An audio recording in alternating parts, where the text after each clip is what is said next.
Hi guys. Sorry the video is a little late today, but I've got plenty to talk about. What I want to discuss today is satire versus allegory, especially where Gulliver's Travels is concerned. Some people may call it satirical, some people may call it allegorical. I'm going to call it both. And I'll tell you why by talking about the difference between the two. So we've talked a little bit already about the allegory. An allegory is usually in book form, so it's usually a longer work. It's not something that you would necessarily see like a short story. Short stories are usually allegories, but I mean, it could be. Most of the time, they're larger works, and the reason being is because of the characters and what the characters represent. So with an allegory, it's a multi-level story. That's something that you always need to keep in mind. It can be two levels, it can have the literal and the allegorical meaning, or it can have multi-levels, like it means this, that, and the other. I mean, it could just mean all kinds of things, depending on how deeply woven the symbolism is and the character sketches and so on and so forth. In an allegory, the characters in the story usually represent specific people, entities, or concepts. So if you haven't read Gulliver's Travels, then an easy way for me to explain that would be, excuse me, Gilligan's Island. And that's almost always the example that people use to explain allegories. It's so easy because those characters are so distinct. So you have, first of all, Gilligan and the skipper. They are clearly the working class. Okay? They are the hardworking American. We're going to call them all Americans. You see Marianne, the little country girl that always wore the dog ears. She was my favorite, by the way. I always wanted her and Gilligan to get married. They never did. Anyway, she represents that, like the farm, the country girl, the kind of like middle-class American agrarian kind of style girl. Ginger, on the other hand, represented the entertainment industry. She was the Hollywood glam girl. So she represented all that that you would think of with the entertainment industry. The Howes, Mr. and Mrs. Thurston Howell III, they of course represented the upper class. And so then you have the professor. Who did he represent? Of course, he represented the education world, academia, that sort of thing. And then, of course, all the different guests then that would come, whoever they happen to be, would have their own persona that they represented, then coming to the island.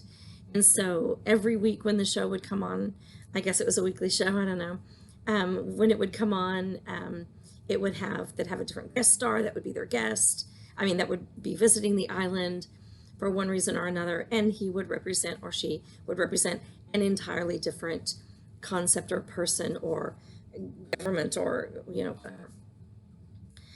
clearly you can see that once you get into reading Gulliver's Travels, and it was more apparent to them way back then because they could see James the First, and they could see England, and they could see everything that was going on in politics, the church, the Whigs and the Tories and all of that.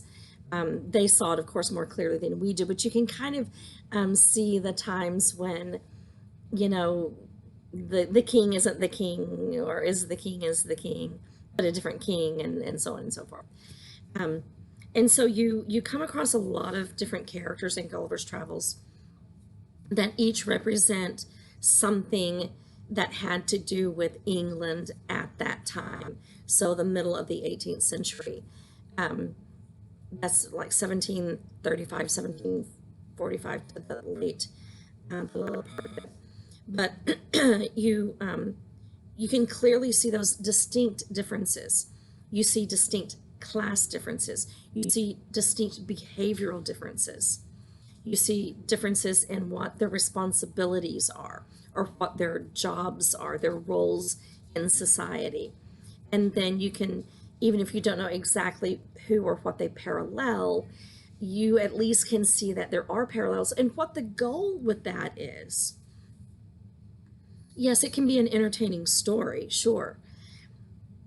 But it also, another goal of that story is to kind of make the reader almost see himself and, I identify with someone in that story, one of the characters, or one of the groups of people in the story.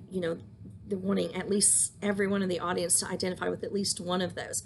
And sometimes you can identify with more than one, because they are meant to be, even though they may have characteristics that are kind of fantastic. You can see that humanity in each of them, or you can see the politics in this one, and you can see royalty in this one, or you can see the royal family, that sort of the ruling class, in whatever. You can see all kinds of things.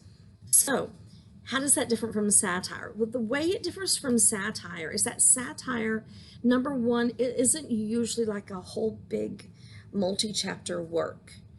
I'm not saying that it can't be, it's just not usually. Now, you can have a work that is satirical and allegorical. You really can, and you can have lots of genres are mixed. But satires are specifically made to like poke fun, and they're usually made to poke fun at someone who is of that higher class level, higher social standing, like someone in politics, someone in government.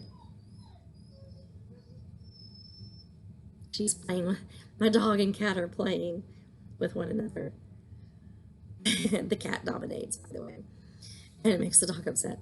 Anyway, let me get back on track. So poking fun at royalty, that's someone else that they would poke fun at a lot.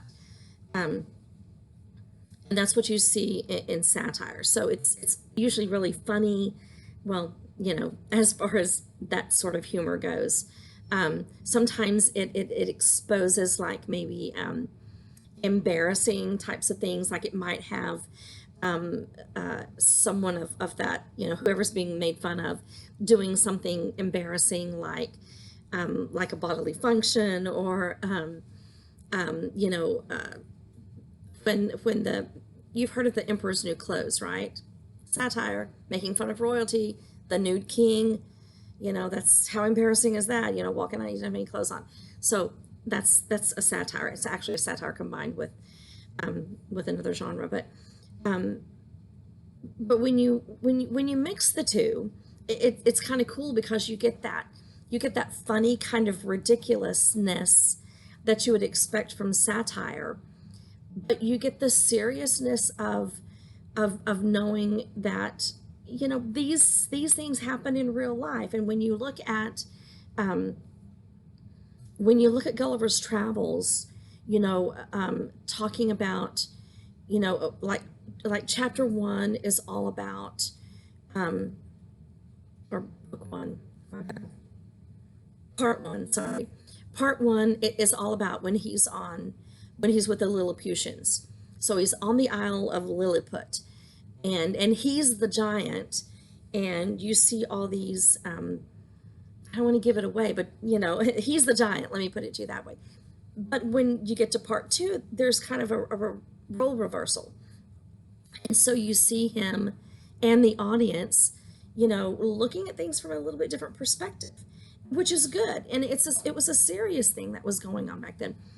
Jonathan Swift, he had very, particular, very specific, not necessarily widely held political views, religious views on the, the people's social standings, or who the ruling class was, who should have more rights, et cetera, et cetera, et cetera. he had really rigid feelings about things. You can read that if you read over the part about him, his little bio. He had a rough life, but he had very strict thoughts on those things. Well, those strict thoughts to some people were not really acceptable because it wasn't the way the masses felt. Well, it wasn't the way the masses were expressing that they felt. And so, you see him sometimes at times butting heads with people. Well, in this story, you see the seriousness of that. You see the seriousness of class differences. You see the seriousness of that kind of a bullying kind of thing going on. And he took those things seriously. And some of the things, where the satire comes in, makes it just funny enough that it can be entertaining. And so he was pretty gifted in that way to sneak his allegory in there and kind of maybe, I'm not going to say overshadow it with satire, but he had just enough allegory, just enough satire that whether you were a child looking to be entertained by a great kind of adventure story, you could get that. If you were someone that followed, what's going on with the government, what's going on in politics, what's going on with society, you could kind of follow that. If you were one of those that kind of felt beaten down by society and the government, that might be the story for you too, because it kind of helped you express your feelings, and you start to realize, yeah, that's exactly the way I feel. Other people feel the way I do. Yay. And so he was very gifted in the way he was able to combine both the allegory and the satire. But make sure you're able to keep the two separate. They are not the same thing. They have qualities that are similar to one another, but satire doesn't necessarily revolve around symbolism. Allegory does. And allegory is one big bunch of symbolism, because you have characters in the story that are actually representing other things.